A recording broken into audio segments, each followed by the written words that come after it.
Let me give a quick little story time. Oh, gotta let it sink in. Take a deep breath. This is October 2022. My boy gave me a call and he's like, how you doing, bro? How's everything?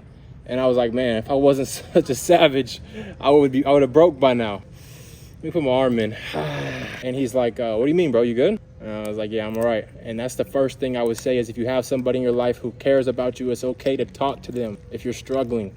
As young men, and I don't know what it is, I just didn't want to be vulnerable and open and admit that I wasn't perfect and I wasn't winning. What that did is it just caused me to have to do this all alone. And I asked him, how are you doing? He's like, bro, I'm not gonna lie, I'm blissed out every day. I'm so fulfilled. I'm enjoying my life so much. And I about broke down in that moment. The second he told me that he's loving his life and blissful, I knew what it was like to be on the opposite end of that. And I was like, okay, I'm definitely living wrong. There's something wrong here. It took me to hit that rock bottom to then realize that self-honesty of like, okay, I'm not really enjoying my current situation now, am I? Like, maybe I'm not really killing it after all. Put this ice closer to me just so I can get that extra effect. Yeah, if you move around, it also erases that thermal warmth that you had around you. So I had to look in that mirror and admit that I didn't like my current situation anymore. I was like, okay, I can stop being in denial. I can take what I call the red pill. The red pill is when we no longer sedate ourselves, because I had begun smoking, drinking, masturbating, overeating on foods every day. And this was just causing me to hate myself even more. I would wake up with the most negative victim mindset you could possibly fathom. And I would anticipate it the night before, like tomorrow, the first thing I'm gonna think is very negative. I already know it because I just experienced it for so long. And the best thing I did was look in the mirror, give myself the self-honesty and the accountability. And there's no growth without honesty and stopping that living in denial. So that's what I did. And then I just focused on the best feeling thought that I could possibly fathom, which at the time was, you know what? It is possible for things to get better for me. Like, I might not be here forever.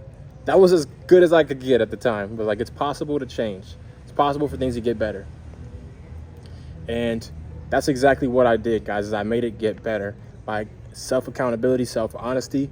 I started investing in mentorships, and all these things might not have been the answer. Everything I invested in, I bought a speakers academy from Next Level Speakers, which is what ET's a part of as well. And I got a phone call from my boy, and he's like, bro, the reason you're struggling is because you're still holding on to your barber identity. And I just couldn't accept that. Like, what are you talking about, bro? I've been a barber. I'm a successful barber. Like, why would I not hold on to that? And you guys, this is the thing we do. The one I have the most experience with is holding on to a lifestyle and a job title that isn't serving me.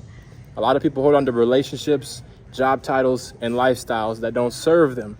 And I know the most about the job title because I was a barber for years when I was already done. I was ready to stop, but my soul was telling me I had more, but I just was so comfortable in that job title, even though I knew it wasn't growing me into that man I could be. So this is what I had to do, you guys. I had to go all in.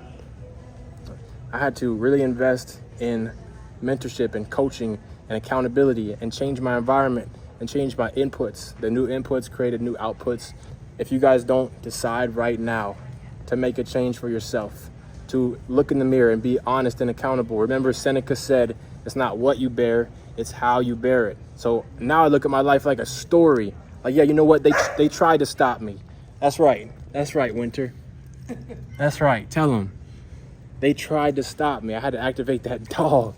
They tried to stop me. They tried to take away my savings. They tried to say I was only a barber. They tried to say all these things. But watch how I create this next story. You guys thought I was great in that field. Well, you're so successful in a job you don't like. How great could you be at your own destiny? Let's go.